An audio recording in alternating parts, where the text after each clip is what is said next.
Good morning, everybody.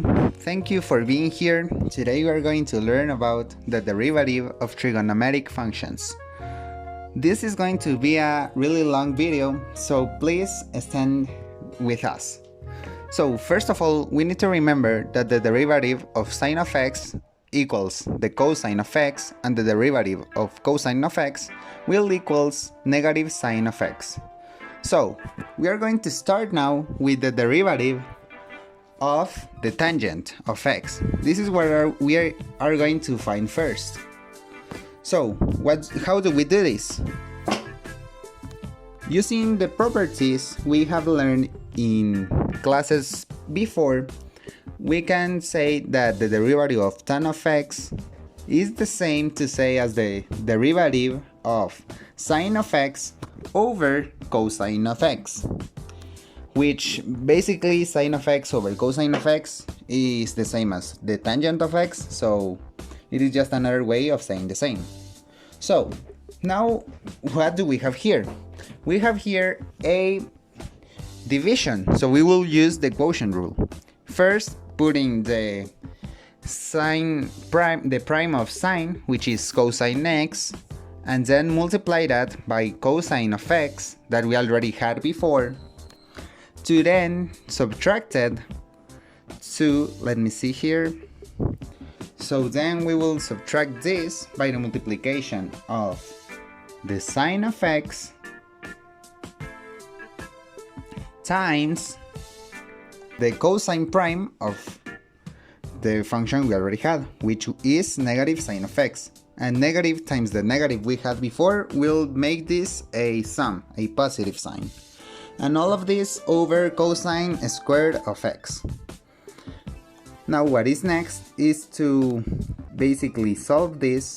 Cosine times cosine will be cosine squared of x, and sine times sine will equal sine squared of x.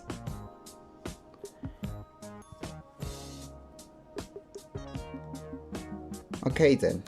Now that we have this, all of that using the properties we have learned before will tell us that cosine squared of x plus sine squared of x equals 1. So we leave the 1 over cosine squared of x that we had before.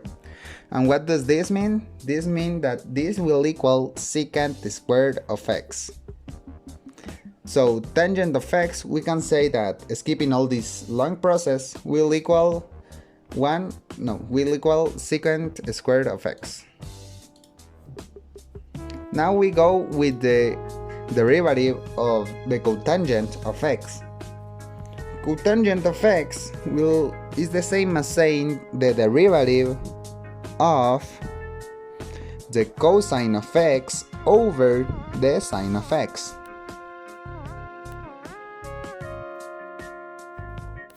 Alright, so as we did the last problem, this is a division, so we will use the quotient rule. First we put the derivative of cosine of x, which is negative sine of x, multiplied by the sine of x we already had before. And this multiplication will be subtracting the cosine of x that we had in the problem before times the derivative of sine of x, which is cosine of x. And all of this divided by sine squared of x.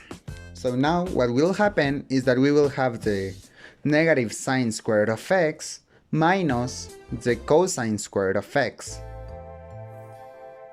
and all of this over the sine squared of x that we had before. Okay, so this will equal to the negative 1 as we had in the previous problem over sine squared of x, and all of this will equal negative cosecant squared of x.